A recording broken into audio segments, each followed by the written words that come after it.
Мен өзім тойға өте қарсымын. Қазақтар басын жоғалтып алған секілді. Байлығын сақтап қалудың бір жолы ол орыстану болатын. Сонда бір сәукеленің өзі негізгі капитал. Қазақтар ақшаның не екенін ұмытып қалған сияқты. Негізі қыздың өзі ол инвестиция.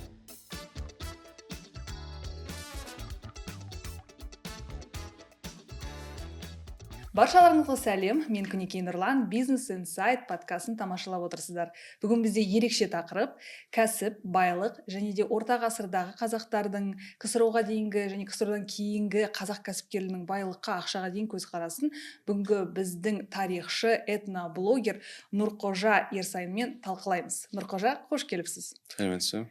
Нұрқожа, өзіңіз туралы айтып кетсеңіз. Мен енді өзім әлеуметтік желілерде, Инстаграмда, ТикТокта біздің тарих, мәдениет туралы блог жүргіземін. Оның ішінде өнер де бар, әскери тарих та бар, қару-жарақ, сауыт-сайман, саяхат та бар, заманауи көшпенділік темасын қозғаймын. Сол. Осы тақырыпқа қызығушылық сізде қашан пайда болды? Ол бұрыннан, әлі кішкентай бала кезінде ата-анаммен жүрген кезде байқамай қазба жұмыстарын көріп қалып, қызығып археологияға, сол кезден бері сол қызығушылық бар. Сіздің сол тарихпен қызығушылығыңыздағы себеп ретінде қандай тарихи тұлға сіздің енді орысша айтқанда вдохновение деп айтамыз ғой, шабыттандырды осындай тақырыпты талқылауға, әлеуметтік желіде бөлісуге? Негізі мен өзім ең жақсы көретін, ең көп зерттейтін тұлға ол Шыңғыс хан. Себебі Шыңғыс хан тарихтағы ең ұлы адам болды деп айтуға болады, 100% сенімділікпен. Ал бастапқыда енді негізі тарихқа қызығушылықты сол ата-анам оятты деп айта аламын. Себебі кішкентай кезімнен энциклопедиялар оқытып маған көбінесе тарих туралы, бұл кезде енді еуропалық, америкалық тарих, жаңағы төл америкалықтар, сосын Еуропадағы грек, Рим империялары деген сияқты сол жерін зерттеп, содан пайда болған қызығушылық кейін осы өзіміздің тарихқа да жалғасты. Біз бүгін кәсіпке байланысты тақырыпты талқылайды деп отырмыз. Себебі біздің подкастымыз кәсіпкерлерге, жаңадан кәсіп ашып жатқан қазақстандықтарға арналған. Енді сол кәсіпке байланысты ең бастысы сол ақшаға деген көзқарас, байлыққа деген көзқарас, осы тарих жағынан қарастырсақ, біздің орта ғасырдағы қазақтардың енді көшпелі халық болдық, байлыққа деген көзқарас қандай болды? Кәсіпкерлер болды ма? Енді кәсіпкерлер дегенде ол кезде бүгінгідей нарықтық экономика жоқ. Ол жақта көбірек жаңағы тайпалық, туысқандық қатынастар болды адамдарда. Егер де біз байды алатын болсақ, бүгінгі таңда бай деген жай ғана ақшасы көп адамды біз бай дейміз. Ал ол заманда бай деген сөз ол бірінші деген мағынаны білдіреді. Яғни мысалы бірінші әйелді бәйбіше дейді. Көктемде ең бірінші болып шығатын гүлді бәйшешек дейміз. Шешек деген гүл көне түркі тілінде. Сол секілді бай деген жай ғана бірінші деген мағынаны білдірген. Ол ешқандай ақшаға, малға қарайтын нәрсе болған жоқ ол кезде. Яғни бір ауылда алатын болсақ, ауыл деген ол барлығы ішінде туысқан бір-біріне. Ол яғни үлкен отбасы десек болады. Сол ауылдың ішіндегі олардың үлкені, яғни билеушісі деуге болады, бие деуге болады.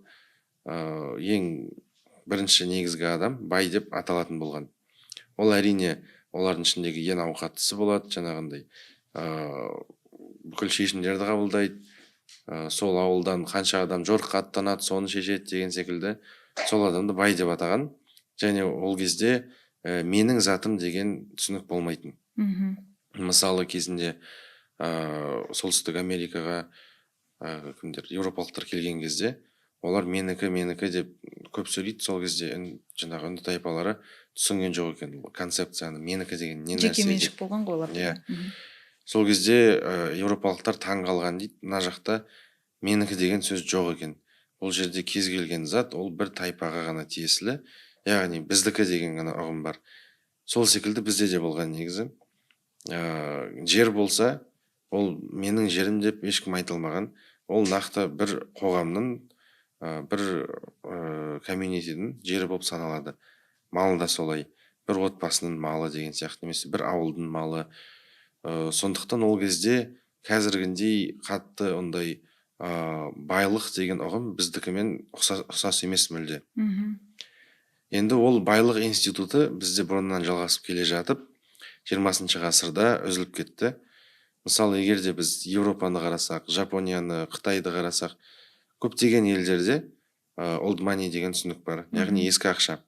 Қазақстанда жоқ ескі ақша. Бізде барлық қазіргі ауқатты бай адамдар ол бірінші немесе екінші ұрпақтағы байлар.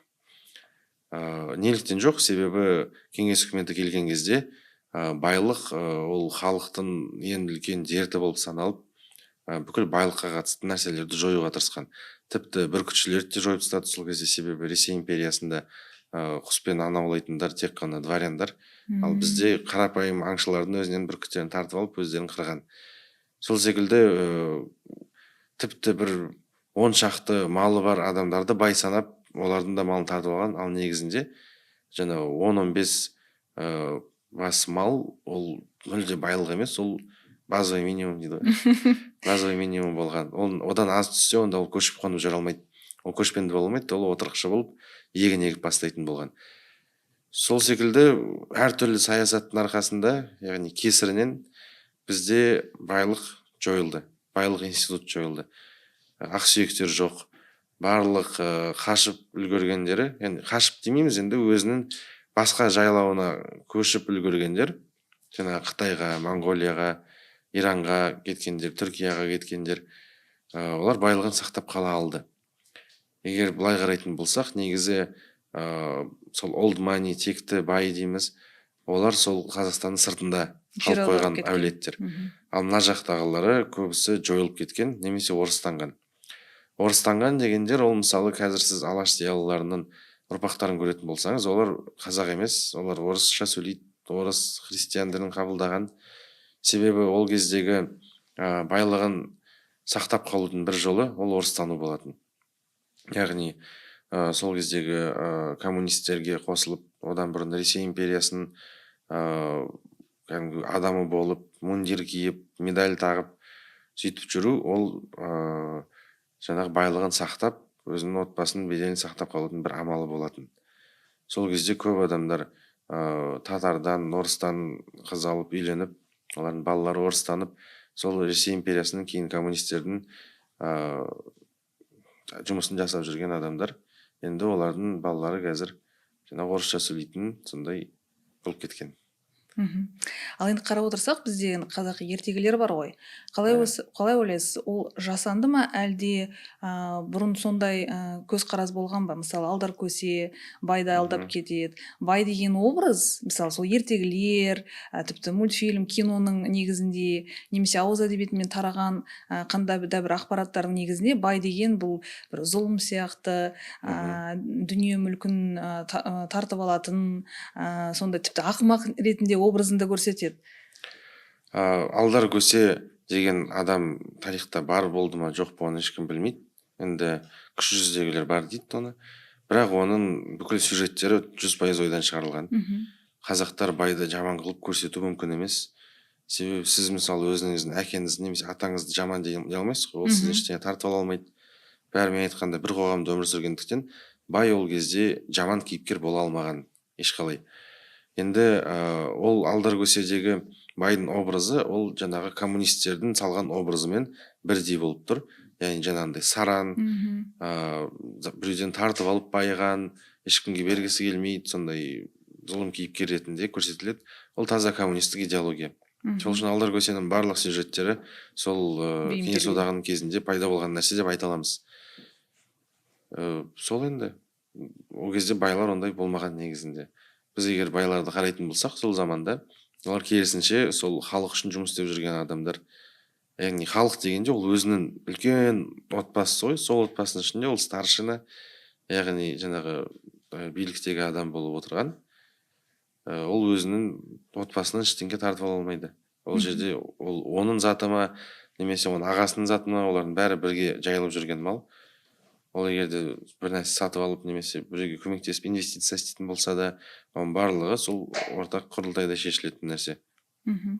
Ал енді осы көшпенді халықтың өзінің енді сол ауыл десек, ауылдың өзінің бір бюджеті, ауылдың бар малы бар, мал шаруашылығы бар, өзінің бағалы заттары мүмкін болуы мүмкін да, ауылдың байлығы.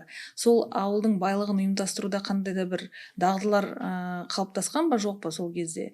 Мүмкін лайфхак деп айтамыз ғой, көшпенді халықтың мысалы өзінің қаражатын, малын ұйымдастыратын қандай лайфхактар болған? Лайфхактар дегенде енді бұл нақты сол ауыл шаруашылығына, мал шаруашылығына байланысты нәрселер шығар. Ол кезде енді байлық малмен өлшенді ғой. Ол малды көбейту бүгінгі мысалы инвестицияға ешқандай байланысы жоқ нәрсе. Мал көбею үшін олар өздерінің ауыл шаруашылығының лайфхактарын қолданған.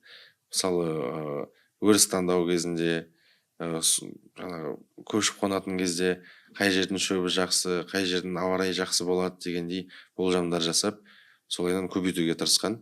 Ал сол малдың өнімдерін кейін сатып, оны пайдаға асырып жүрген. Әртүрлі керек нәрсе, мысалы ыдыс аяқ, мата, тағы да неше түрлі шай деген секілді. Ал былай финанс тұрғысынан қарасақ, ол бүгінгі экономикаға мүлде ұқсамайтын нәрсе. Бірақ бір жағынан негізі мысалы мал екі төлдеу үшін бұл да енді инвестиция ғой. Сен мысалы бір бас малың екі болса, шынымен де сол жақсы өрісті тапса, тұқымы жақсы мал алса, мысалы басқа ауылға барып көшіп қонып жүргенде жақсы тұқымды малды алып келіп өзінің басын ұлғайту да бір жағынан инвестициялық ойлаудың енді туындаған кез деп те айтуға болады. Ал мысалы әйел адамдарға көбінесе сәукеленің өзі бір жүз үйір немесе бір жылқыдай бағаланатындай сәукеле бар деп деректерде де жазылған екен. Мысалы бағалы 20 миллионнан астам қазіргі ақшамен санағанда. Сонда бір сәукеленің өзі негізгі капитал. Сол қыздың байлығы деп те санауға болады, Негізі қыздың өзі ол инвестиция. Мысалы бала туылған кезде оны жылқышы ма, қойшы ма деп сұрайды. Қойшы деген ол ұл бала деген сөз. Себебі ол қойды бағады, қойдың санын көбейтеді. Жылқышы деп қызды атаған. Не үшін атаған? Себебі қыз ұзатылған кезде оның қалың малы келеді. Ол көбінесе орта есеппен 47 жылқы болатын. Кейбір өңірлерде қызды тіпті 47 деп айтады. Мысалы, кім туылды десе 47 дей салады. Ол былай қарасақ қызды объективизация жасау негізі. Баға беру. Мысалы ол тіпті қыз демейді, просто 47 жылқы дейді, например, қыздың орнына. Себебі енді сондай патриархалды қоғамда қызды жай ғана ертең ұзатылып үйге 47 жылқы алып келетін нәрсе сияқты көрген. Инвестиция сияқты оны өсіресің, ол кейін жылқы алып келеді, ол жылқылар көбейіп, сен байлығын одан сайын үлкейтеді деген секілді. Сондай да болған. Ал әшекей бұйымдар көбінесе бізде күміс әшекей бұйымдар. Олар да енді бағалы болып келеді. Сіз жаңа дұрыс айтып кеттіңіз, old money дегендей. Көптеген қазақтардың сол әшекей бұйымдары, бағалы заттары, малы, барлығы сол кеңес одағы кезінде құрып кетті. Енді арнайы саясаттың нәтижесі ретінде, енді сол идеологияның нәтижесі ретінде көптеген қазақ байлығынан айырылды деп айтуға болады. Бірақ кейбір үйлерде, мысалы, ата бабасынан қалған күміс әшекейлерде сақталған. Енді көбінесе сол әйел адамдарда күміс әшекей болған. Неге алтын аз болған? Сол жаққа қарай. Ол бергі заманда ғой, күміс әшекейлер деп ойлаймыз біз. Себебі соңғы кездері сол көшпенділіктің құлдырап жатқан уақыты, жаңағы жұттар көбейіп, жалпы әлем қатты өзгеріп жатты. Сол кезде біздің аталарымыз алтынды күміске ауыстырды. Негізі, егер біз сақ дәуірінен бастап бері қарайтын болсақ, Үйсіндер болсын, Шыңғыс ханның кезі болсын, Алтын Орда болсын, оның барлығы алтын болған күмістің орнында. Күміс деген ол соңғы кездері пайда болған нәрсе. Ол біздің құлдырап тұрған кезіміз деуге болады. Осы 18-ші, 19-ші, 20-ші ғасырға қарай, Абылай ханнан бастап бері қарай сол күміс басталды деп ойлаймын. Ал енді сол көшпенді халық бола тұра, біз енді сауда саттықпен де айналысқан шығармыз, өйткені арнайы заттарды сатып алу үшін жібек жолымен отырықты ауылдарға барып, тауар айналымы да қатты дамыған ғой. Сол кезде сол кәсіпке деген көзқарас туралы қандай бір деректер бар, мүмкін оқиғалар бар шығар. Көшпенді бола тұра кәсіппен айналысқан қазақтар да болды ғой. Сауда саттық жақсы дамыған. себебі біз енді өзіңіз айтқандай жібек жолының үстінде отырмыз. Бір еуропалық саяхатшы ма, тарихшы ма келген бізге сол 18-ші ғасырда.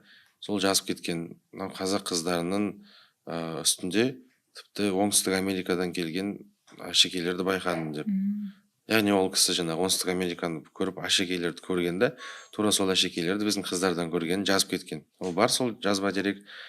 Демек сондай алыстан келгенде әшекейлер болды. Қазір мысалы неше түрлі Прада, Луи Виттон деген секілділер алады ғой, импорттық. Ол кезде де сондай болған екен. Одан бөлек жаңағы бізде тек қана сол мал бағып, мал сату болған жоқ. Одан бөлек мысалы аңшылық кәсіп болды. Аңға шығып жігіттер солардың жүнін сататын болған. Әртүрлі құндыз секілді, тіпті түлкінің де жүні, қасқырдың жүні барлығы бағаланады. Орысша пушнина дейді. Ол кәдімгідей кәсіп болған. Кейін Ресей империясы осында келген кезде ол кәсіпті өте жақсы монетизация жасаған. Ол заманда алатын болсақ, мысалы қазір бізде ер адамдардың қанша пайызы таксист пен курьер болса, ол кезде сонша пайызы аңшы болған. Бәрі деуге болады, бүкіл жастар аңға шыққан. Садақпен болсын, мылтықпен, көбінесе құспен, тазымен. Одан бөлек әйелдердің кәсібі жақсы дамыған. Ол жаңағы киізден бұйымдар жасау, жаңағы кілем, киім деген секілді, және жалпы тоқылған кілемде тоқу. Одан кейін сол секілді әртүрлі кәсіптер, кішігірім қолөнершілер де болды. Мысалы теміршілер, сауат сайман, қару-жарақ, білезік, әшекей бұйымдар жасайтын зергерлер, тағы ағаштан бұйым жасайтындар бар, қыш құмыра жасайтындар бар. Соның барлығы сатылатын болған. Оны былай елестетуге болады. Мысалы бір ауылда көп тауар жасайды, содан кейін сол тауарды үлкен арбаға тиеп базарға алып барады. Ол кезде үлкен жәрмеңкелер болатын. Осы оңтүстікте көп тараған. Бізде Қарағанды жақта да болған үлкен жәрмеңкелер бірнеше айға созылатын болған олар. Кәдімгідей бір точканы біледі, бәрі осы жерге келу керек екен. Сосын ол кәдімгі бір қала сияқты өте үлкен. Жаңағы Burning Man фестиваль бар ғой Америкада, сол секілді үлкен аумақта фестиваль басталады, мысалы көктемде. Сөйтіп ол күзге дейін жалғасады, сол жерде бүкіл тауарлар айналадан қар жауған кезде бәрі тарап кетеді, сосын ол жер бос тұрады. Немесе қалаға барып сатады. Қала деген ол кезде біздікіндей емес. Қала деген ол мега, ол Достық плаза сияқты сауда орталығы. Оның ішінде өмір сүретін адамдар тек саудагерлер мен қолөнершілер. Қазақтар қалада өмір сүрмеген. Қазақтар үшін мысалы қала деген ол аумағы бойынша да қазіргі мега сияқты болған ғой қалалар. Ішіне кіріп, зат сатып, бір нәрсе сатып алып, мүмкін кафеде отырып, сөйтіп шығып кететін нәрсе. Қалаларды көшпенділер қаржыландырып отырған. Бүкіл әлемде солай. Мысалы егер біз Европаны алсақ, ол жерде қаланы ішінде ештеңе өспейді. Ол ештеңе шығармайды. Қала ішінде тек қана сауда жүреді. Мүмкін қолөнершілер болуы мүмкін, бірақ олар тамақты барлығын сырттан алады. Сыртындағы кішігірім ауылдар сол қаланы қамтамасыз етіп отырады. Қала, яғни ауылдардың арқасында өмір сүреді. Егер біз араб елдерін, парсы елдерін және түркі елдерін алсақ, бізде бірдей система. Арабтарда да, парсыларда да, қазақтарда да көшпенділер бар. Сол көшпенділер көшіп қонып жүретін. Олар негізгі сол тамақты шығаратын зауыт десек болады. Ал қалалар сол тамақ сатылатын, желінетін және сауда жүретін сауда орталығы секілді. Сондай бізде қалалық және ауылдық экономика бір-бірімен үстіп арақатынаста болатын. Қалалардың ішінде көбінесе парсы, араб, қытай деген секілді гректер бар, басқа да әртүрлі ұлттар жүретін, бірақ қазақтар жүрмейтін қалаларда.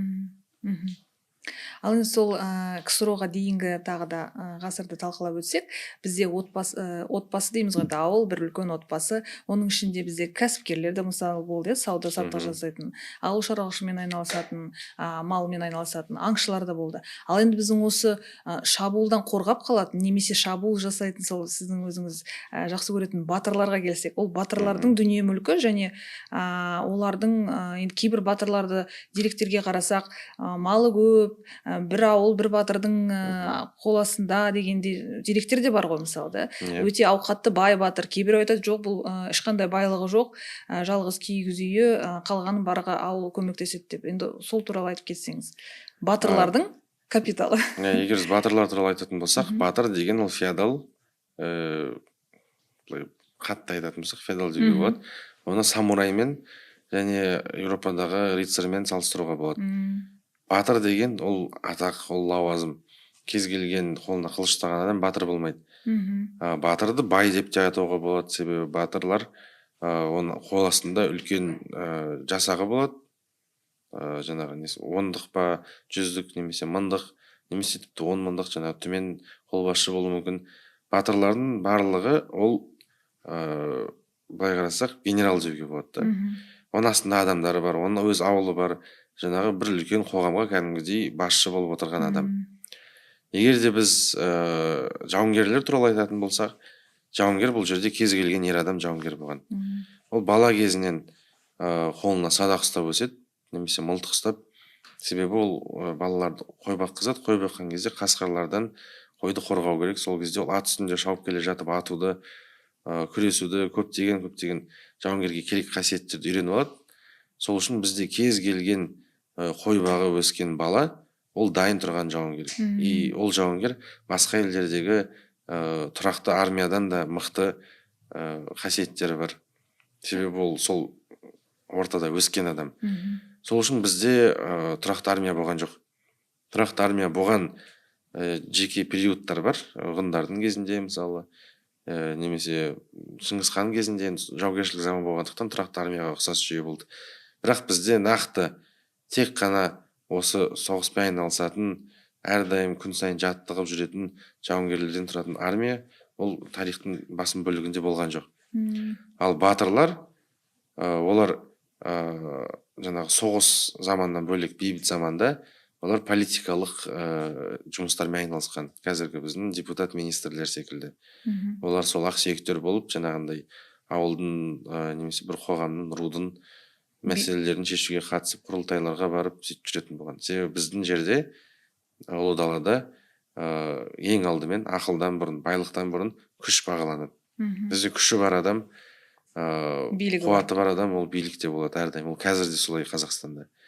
Бізде ақыл мен байлықтан бұрын адамның билігі, лауазымы көбірек құрметтеледі деп айтуға болады. Сонда мал бағып жүрген балалар кенеттен соғыс басталып кетсе, жасақталып әскер болып кететін, иә? Жаңа ұранқай деп шақырған кезде бүкіл қолында қару ұстай алатын адамдар жиналып баратын болған. Ал енді біз енді КСРО-ға дейін көшпенді халық болып, өзіміздің малымызды бағып, тіпті коллективный мышление дегенде болды ғой. Ол да енді КСРО-ға идеологиясына кішкене ұқсас деп те айтуға болады. Өйткені КСРО-да бізде жекеменшік болмады, барлығы қоғамға енді барлығы ортақ деп саналды. Бірақ сол ұлттық ерекшеліктерді жойып жерді. Сонысы әрине қиын болды. Бірақ енді сол КСРО-дағы біздің қазақ ретінде, кәсіпкер ретінде, көшпенді халық ретінде ақшаға деген көзқарасымызға өзгерістер қалай сипатталды? Мысалы ақшаға, байлыққа деген. Енді трансформация дейміз ғой. Біз қандай да бір трансформация өттік. Ол да енді әрине қиын болған шығар. Бірақ біз коллективный мышлениеде жүрдік. КСРО-ға енгеннен кейін, ол жақта да коллективный мышление, бірақ ұлттық нақышымызды жойыңдар деп, мысалы, бізге сондай саясат жүргізді. Негізі енді ұлт деген ұғым мен коммунизм екеуі бір уақытта пайда болады. Мысалы 1920 жылдары орталық Азияға ұлт деген түсінік жетеді. Оған дейін көп, мысалы қазіргі қазақтардың аталары мен қазақпын деп те айтпаған. Мысалы олардан сұраса, мысалы мен алшынмын деп айтуы мүмкін, немесе мен мұсылманмын деп айтуы мүмкін. Бірақ ұлт деген ұғым бізге әлі жеткен жоқ. Идентификация ұлт ретінде. Ұлт, nationality деген түсінік бар ғой, ол әлі келген жоқ бізге. 1920 жылдары келеді. Осман империясы, Түркиямыз дейді, бұрынғы Қоқан хандығының адамдары өзбекпіз дейді, біз қазақпыз дейміз. Сол секілді бөлініп ұлт түсіне келген бетте бізге көп ұзамай бір-екі жылдың ішінде коммунизм де келеді. Сол кезде жаңағы алашордалықтар біз ұлттық түсінікті қорғап жатса, коммунист қазақтар сол коммунизмді қолдап күрес жүрген кезде коммунистер ұтып кетеді. Енді бұл коммунизмнің бізге алып келген зияны өте көп, айта берсек. Бірақ егер экономикалық тұрғыдан қарайтын болсақ, қазақтар ақшаның не екенін ұмытып қалған сияқты, байлықтың не екенін ұмытып қалған сияқты. Ашаршылық көргеннен кейін бізде кенеттен нан қасиетті болып кетті. Негізі қазақтардың нан ешқашан қасиетті болмаған. Қазақтар себебі нанды өте аз тұтынатын. Нан деген ол тамаққа саналмайтын. Бізде ашаршылық кезінде пайда болды ғой, арпа бидай ас екен деген. Иә. Яғни олар үшін ол жаңалық болды. Арпа бидайдан жеп тойуға болады екен деген секілді. Ал негізінде нан, шелпекте болсын, кез келген ұннан жасалатын тағамдар сол кезде тренд болады, себебі ол қолжетімді болып бастайды, басқа етке қарағанда мысалы. Ал соның арқасында бізде қазір тойлар көп деп ойлаймын. Мысалы, біз тәуелсіздік алғаннан кейін, адамдарда ақша пайда болғаннан кейін, ол нақты адамдарда шоғырланып пайда болады. Енді қазақтар кәдімгідей жынданып қуып жатқан сияқты. Тұтынушылық заман. Иә, жаңағы баршылық келген кезде молшылық келіп, қазақтар басын жоғалтып алған секілді. Қазір той деген ол қазақтың дерті деп айтқым келеді мен. Өзім соны өте көп уайымдаймын. Себебі қазір үлкен ақшалар миллиондап жай жеп ішуге кетіп жатыр. Тіпті несиеге алады ғой. Несие алып сол той жасап жатқан қазақтар да бар. Ол өте санасыз нәрсе деп ойлаймын. Және егер біз шынымен жұмыс істеп жүрген бизнесмендерді қарайтын болсақ, олар тойға бармайды да, тойды жасамайды да. Мен өзім тойға өте қарсымын. Себебі бұрын тойды апайдың әкесі Құнанбай секілді адамдар ғана беретін болған. Оны сауын айту дейтін, яғни тікелей аударатын болсақ қазіргі түсінікті тілге, ол өзінің бәрі жақсы екенін халыққа жеткізу сияқты. Мысалы, мен саумын деген секілді. Бір жағынан солай, басқа жағынан ол жаңағындай сол кездегі фестиваль секілді адамдар бір-бірімен келіп араласады, неше түрлі сұрақтар шешіледі сол жерде. Сосын ақшасы аз болып кедей болып жүргендер бір тойып қайтады, оларға там сыбағасын салып жібереді деген секілді. Сондай үлкен бір жаңағы 30 күн ойын 40 күн той деген сол үлкен байлар жасайтын нәрсе болған. Ал қазір оны барлығы жасап жатыр да. Ол өте рационал емес нәрсе. Одан да егер біз сол ақшаны, мысалы, қарапайым бір орташа компанияда орташа менеджер болып істеп жүрген адам 20 миллионға той жасаған кезде, ол өте біртүрлі көрінеді. Егер де ол шынымен де бір жерден 20 миллион алып шығарады ғой, тура сол ақшаны алып шығарып, кәсіп ашса, мысалы, электрондық бір кішігірім пылесос шығаратын нәрсе ашуға болады да, сол ақшаға бүкіл жаңағы цехтарын алып келіп, Қытайдан болсын, басқа жерден болсын, әр тойдың орнына бізде бір кәсіп ашылып отырса, Қазақстан қазір Сингапур сияқты, Жапониядан асып, Америкадан асып мықты болып кететін еді. Ал біз қазір ақшаны сол жеп ішуге құртып жатырмыз.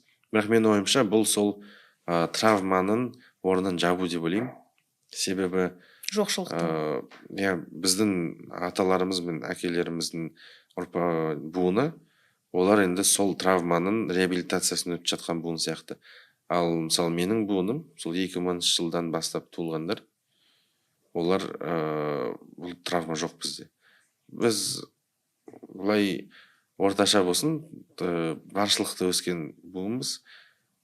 Біз әртүрлі фестивальдерді, тойларды да барлығын көргенбіз, және бізге ол қызық емес. Енді біздің балаларымызда бұндай тойлар болмайды деп ойлаймын. Яғни біз өзіміздің балаларымызға жасамаймыз. Біз өзіміз, біздің буын осындай тойларды өткізіп жатыр. Яғни біздің буын үйленген кезде осылай болып жатыр. Себебі біздің ата-анамыз соған тікелей әсер етеді. Ал бұлай өзіміз жасамаймыз деп ойлаймын оны енді.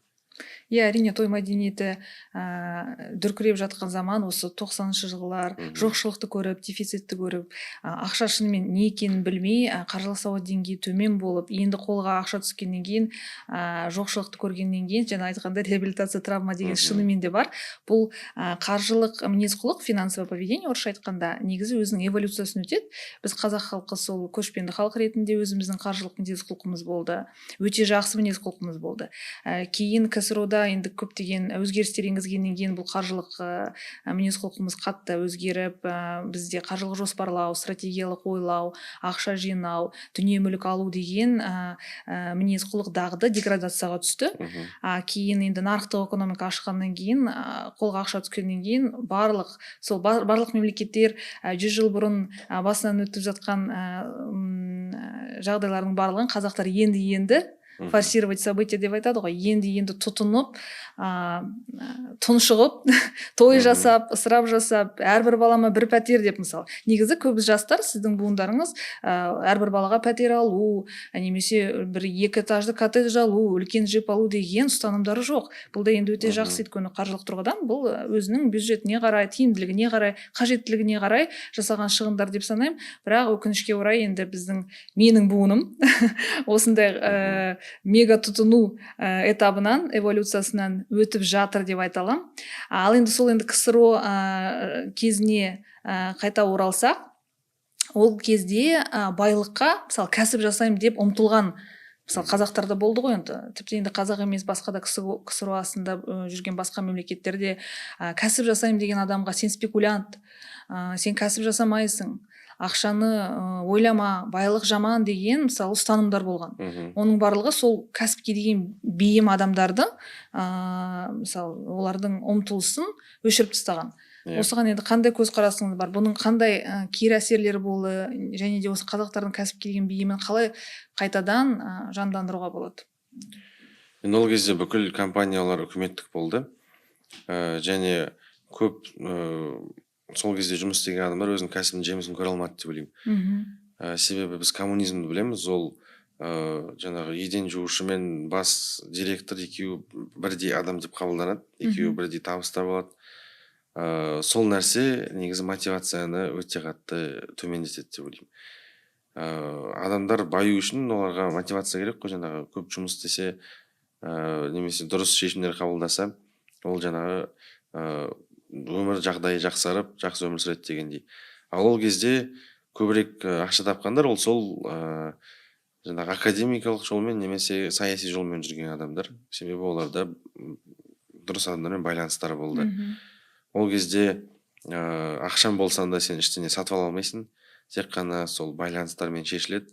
Сен жақсы киім алғың келсең, сол киім шығаратын зауыттың бастығымен дос болу керексің деген сияқты ұрлықтары көп болған. Енді өз көзіммен көрген жоқ, бірақ сол естіген деректер бойынша оқығанды айтып отырмын да. Сондықтан ол кезде ешқандай кәсіп мәдениеті болған жоқ деп ойлаймын.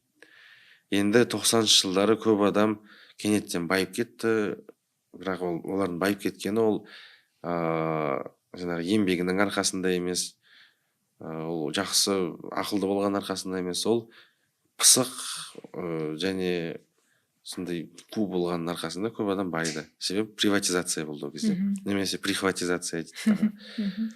Яғни бір қолындағы кішкентай билігі бар адамдар үкіметтің мүлкін, зауыттарды, жерлерді, техниканы, әртүрлі нәрселерді өзінің атына жаздырып алды. Ол заманда енді көп адамға күшті мүмкіндік болды. Қазіргі біздің ең үлкен көп байлардың көбісін әкелері немесе өздері сол кезде жақсы бір зауытты ұстап қалған адамдар. Ол шындық, бәрі келіседі деп ойлаймын. Әрине қазір шынымен өз еңбегімен байып, бір кәсіп шынымен ашып, солай байғандар да аз емес. Бірақ үлкен бөлігі енді сол 90-шы жылдары ұстап қалған адамдар. Ал енді сол, енді біз тағы да айтып кетейін, сол қаржылық трансформациядан өтіп жатырмыз. Ал енді сіз жаңа өзіңіз айтып кеттіңіз, жаңа буын ретінде қазіргі сол сіздің поколение деп айтамыз ғой, сол буынның ақшаға деген көзқарасы қандай? Сіздерге байлыққа деген, немесе кәсіп жасауға деген мотивация, өзіңіздің жеке қаржыны ұйымдастыру, отбасылық қаржыны ұйымдастыруға байланысты көзқарастарыңыз қандай? Енді бір үлкен буын болғандықтан әртүрлі болады деп ойлаймын. Мысалға, көбісінің енді тенденция мынандай болып тұр қазір. Мен қатты бай болғым келмейді, маған өмірге жетсе болды деген тенденция бар қазір. Яғни ол көреді, жаңағы Илон Маск секілді, Билл Гейтс секілді үлкен байларды көреді да. Айтады, маған бұндай керек емес дейді, маған осыншама орташа ақшам болса болды. тұратын үйім, жүретін машина сондай минимум болса жетеді деп сондайға келіп отыр. Одан кейін бізде көбірек сатып алу емес, жалға алу және жазылым мәдениеті осы біздің буында кең тараған. Мысалы қазір біздің буында шыққан нәрсе ол машинаны сатып алмай, мысалы 1 жылға 2 жылға жалға алу секілді сондай проекттер қазір көбейіп жатыр, әр брендте шығып жатыр. Пәтерді сатып алмайды, жалға алады. Жаңағы бұрын мысалы бізге дейінгі буын ол музыканы былай сатып алатын болса, жаңағы физикалық дискпен, кассетамен. Қазір бізде подпискаға төлейді, ай сайын төлеп музыканы тыңдайды. Сол секілді бізде қазір сол жеке мүлік біртіндеп жойылып, сондай жалға алу мәдениеті көбірек болып жатыр. Және ол біздің буынды қатты қобалжытып жатқан жоқ секілді көрінеді. Жаңағы жалға алып жүреді да ештеңеден алаңдамайды. Ал бізге дейінгі буында сатып алмаса, онда қатты қобалжып, дұрыс емес өмір сүріп жатқан сияқты болып жүреді. Тіпті бізге де айтады, мысалы, сен сатып алмасаң, онда ол қауіпті, сен ипотекаға болсын алу керексің деген секілді сондай ұстанымдар. Сондай ұстанымды трансляция жасайды. Және ақша жағынан енді бізде қазір жастар көп финансовая грамотностьқа көп назар аударады, жаңа қаржы сауаттылығына, ақшаларын жаңағындай бөліп депозитке салып, әртүрлі схемалармен сол ақшаны көбейтуге тырысады, инвестиция жасайды. Ал жаңағы 70-80 жылдардағы буын олар инвестицияға көп сене бермейді. Көп жасамайды да инвестицияны. Оны жасайтындар сол 90 жылдан бері қарай туылғандар. Былай қарасақ, барлық жаңағындай портфель жасап, сөйтіп компанияларға ақша салып жүргендер солар. Ал бізге дейінгілер олар көбірек жинауға, жиюға тырысады, жаңағындай алтын алады, немесе жай ғана үйде сақтайды ақшаларды, доллар алады деген секілді. Ол екі бөлек әлем сияқты көрінеді. Мыналар ақшаны жұмыс етеді, мыналар жинауға, сақтауға тырысады дегендей. Осы сіз енді тарихпен әуестенесіз, тарихты жақсы көресіз. Ал қазіргі ұлттық идеология бар, енді сізді этноблогер деп те қарастырамыз, иә? Осы қазіргі кездегі қаржылық мінез-құлықты өзгеріс енгізу үшін, өзгерту үшін, қандай да бір тиімді ұстанымдар пайда болу үшін, сол біздің осы тарихта болған ұстанымдарымыз, ұлттық нақышымызды қалай бейімдеуге болады? Сіз өзіңіз ойыңызша қарап отырсақ, міне сіз қазақи етік киіп келіп отырсыз. Енді біздің көптеген ұлттық ерекшеліктерімізді білесіз.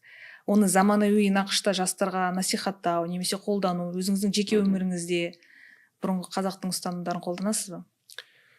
Әрине, мен заманауи көшпенділікті насихаттаймын, біздің көшпенділік рух жалғасқанын қалаймын, соны сол идеяны таратуға тырысамын. Енді бүгінгі таңда бізге қателіктерді қайталамау үшін сол қателіктерді білу керек деп ойлаймын. Қазіргі үлкен қателік жаңағы мен айтқан текті байлардың институты жойылып кетті. Енді бізге соны жаңадан құрастыру керек, мен ойымша. Мысалы, жаңағындай кенеттен байып кеткен бірінші ұрпақтағы, екінші ұрпақтағы байлар, олар өз ұрпағына сол байлықты жоғалтпай сақтауды, сол үшін бүкіл жағдайын жасау керек деп ойлаймын. Бізде мысалы мынандай қате ой бар, мен ойымша қате. Жаңағындай 90 жылдардың басында таксист болып жүріп, қиналып, жаңағындай аз жалақыға жұмыс істеп, сөйткен ата-аналар өз балаларына, қазір бай бола тұра, өз балаларына қайттан нөлден бастағанын қалайды. Мысалы, мен қиналдым, енді мен балам да қиналып өзі табысқа жету керек деген. Ол да қиналу керек деп, иә? Мен ойымша ол сондай династиялық, көп ұрпақтық байлыққа жол бермейтін ұстаным деп ойлаймын. Мысалы, егер біз жаңағы old money әулеттерді қарайтын болсақ, олардың балалары нөлден бастамайды, олардың балалары әкесінің тоқтаған жерінен бастайды, жеткен жерінен. Демек, қазіргі таңда бізге жаңа байлы династияларды құру үшін, онда ата-анасы, баласы жаңадан бастамай, жаңағы сол деңгейден бастау үшін бүкіл әрекет жасау керек. Оны қымбат жерден оқытып, жаңағындай компания ашуға көмектесіп, өзінің компаниясына бастық болуды үйретіп деген секілді, сол кезде оның баласы одан да үлкен деңгейге жетіп, оның баласы одан әрі асып, сөйтіп бізде де жаңағы әлемдік рейтингтерге кіретін бай әулеттер пайда болады деп ойлаймын. Егер олар пайда болса, онда Қазақстанның экономикасы дамиды. Себебі бізде көп нәрсе үкіметтің ақшасынан бөлек жаңағы меценаттармен де шешіледі ғой. Қазір бізде бар ондайлар, Утимуратовтар бар, Құлыбаевтар, сосын тағы кімдер, Исмағұлов мысалы музей ашып жатыр. Иә, сондай әулеттер қазір пайда болып жатыр. Енді осы әулеттерді қазақтардың көбісі жек көреді. Олар жаман, олар там бай деп. Иә, бір масон секілді, бір тайны общество сияқты қарайды да. Ал негізі керісінше біз оларға жақсы көзқараспен қарау керекпіз. Егер бізде өзіміздің байлар болмаса, онда қиын ғой. Қазақтар болу керек қой бұнда. Мысалы, жақында осыдан бірнеше жыл бұрын, 3-4 жыл бұрын шығар, көп олигарх сондай байларды қамап тастады. Сол кезде біздің экономикамызға шетелдік байлар кірді. Олардың аттарын атамай ақ қояйын енді. Әртүрлі банктермен, өздерінің компаниялармен, көрші елдерден біраз байлар кіріп, енді олар сол шетелдіктердің идеологиясы болсын, олардың мақсаттары болсын, осы Қазақстанда күші пайда болып, бізге әсер етіп отыр енді. Мен ойымша, шетелдік байлар бізде жүргенше, одан да өзіміздің байлар жаман болсын, жақсы болсын, өзіміздің байлар осында бай болып жүрген дұрыс деп ойлаймын. Себебі олар не дегенмен де әртүрлі қорлар арқылы біздің еліміздің дамуына үлесін тигізеді. Ол кітапхана ашады, мектеп ашады, үй соғады адамдарға, жұмыс орындарын береді деген секілді. Енді кеңес айтатын болсам, мысалы біздің қазіргі жастарға тарихы ретінде кеңес айтатын болсам, бізге малды көбейту керек деп ойлаймын мен. Біздің ата кәсіп, ол біріншіден ата кәсіп, екіншіден қазір әлем өте тұрақсыз болып тұр. Егер де қазір бір саяси болсын, геополитический бір әртүрлі толқулар болса, бүкіл маркетинг компаниялар, IT-лар болсын, жаңағы кино түсіргіштер, той бизнес, әншілер, бізде өте үлкен үлес, осы экономиканың үлкен үлесі ол entertainment болып тұр, яғни ойын-сауық. Ойын-сауықтың үлкен үлесі бар біздің экономикада. Ертең кішігірім бір толқу болып қалса, жаңағыдай интернет өшіп жатса, судан проблема болса, бізде кез келген бір кішігірім толқу болса, онда соның барлығы жұмыс істемей қалады. Жаңағы ковид сияқты болса, немесе қаңтар сияқты болса, жұмыс істеп тұратын, жаңағы аш қалмайтындар, ол малы бар адамдар. Ол үшін бірден малшы болып кету керек емес. Жай ғана айтарым, егер кез келген кәсіпте болсын, жұмыста болсын істеп жүрсеңіз, бір бөлік ақшаны мал сатып алуға жұмсау керек деп ойлаймын. Жылқы ма, сиыр ма, қой ма, ол жерде маңызды емес. Жай ғана бірдеңке болып қалса, сізде мал болса, ол әрдайым валюта болып тұрады. Тіпті алтынның өзі керек емес болып қалатын жағдайлар болады, бірақ мал ешқашан керек емес болып қалмайды. Ол әрдайым құндылығы бар нәрсе. Сол үшін өзіміздің ата кәсіпті дамытып, малдың санын көбейту керек деп ойлаймын. Егер көп адам мал асырайтын болса, онда Қазақстанда ет көбейеді, ет арзандайды, адамдардың жағдайы жақсарады. Мал деген ол инвестиция біріншіден. Оны әрдайым сатып жүруге болады. Бір нәрсе болып қалса, ол көбейіп жатады. Сол үшін айтарым осы жаңағы кеңес ретінде.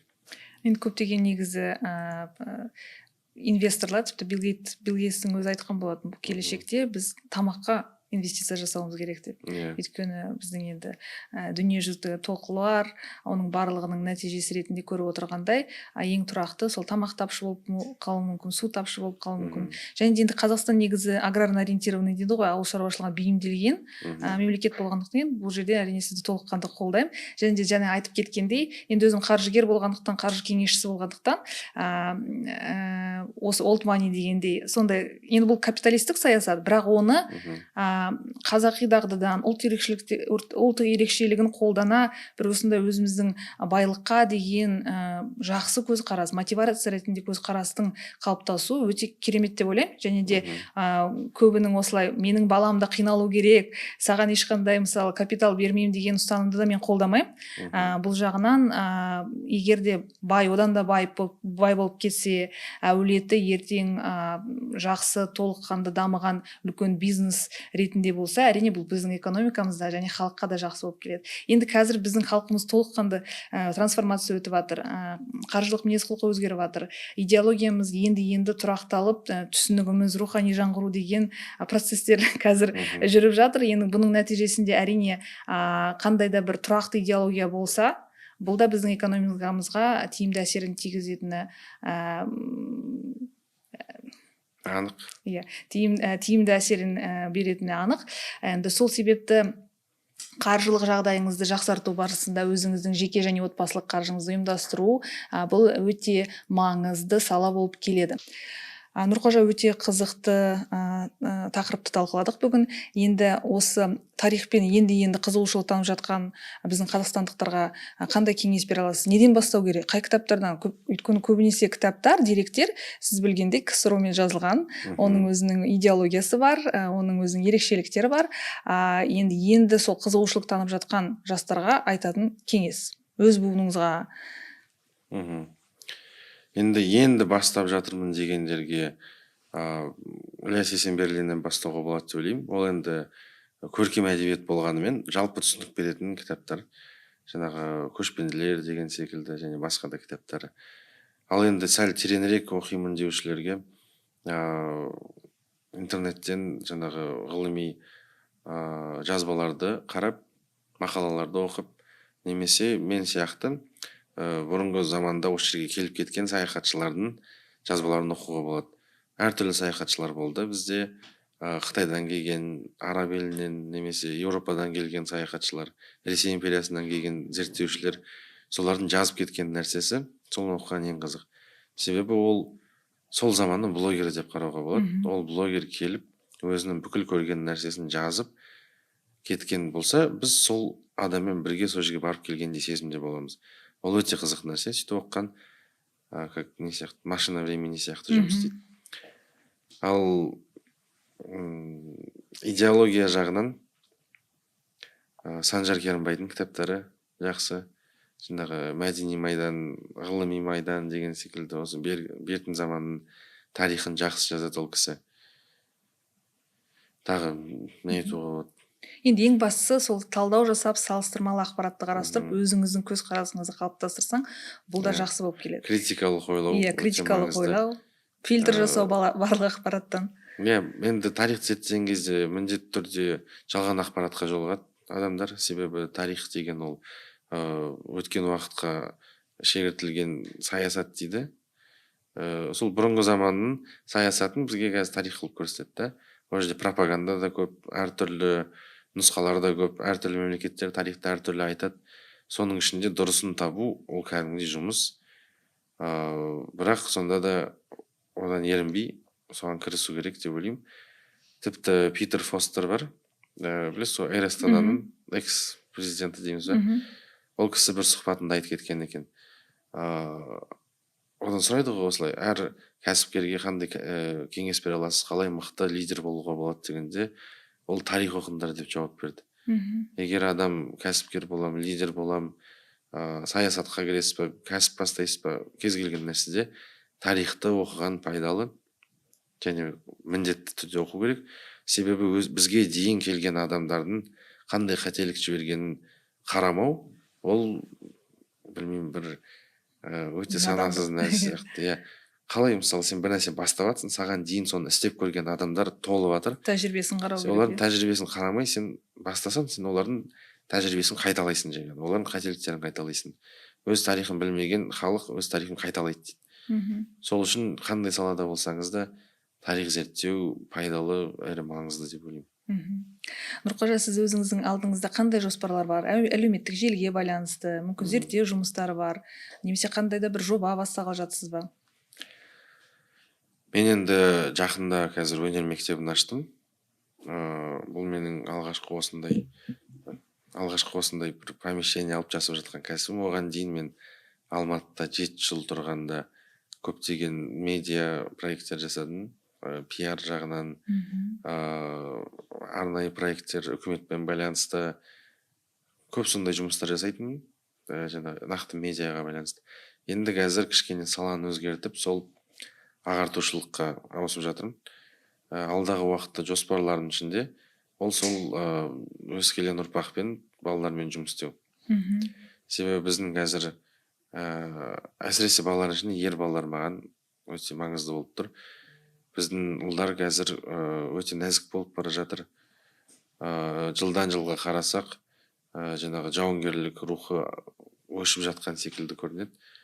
Мен қазіргі мақсаттарымның бірі сол біздің ер балалар қоғамын дұрыстау, өзім шамам келгенше жастайынан соларға жаңағы тәрбиелік проекттер жасап, ол лагерь бола ма, әлде әлеуметтік желідегі проект па, әзірше айта алмаймын.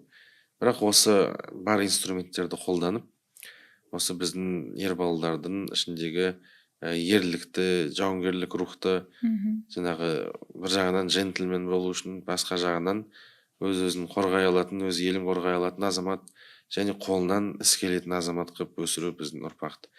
Тіпті қолына балға ұстап бір нәрсе жөндей алатын болса екен деймін да, қой соя алатын, сондай.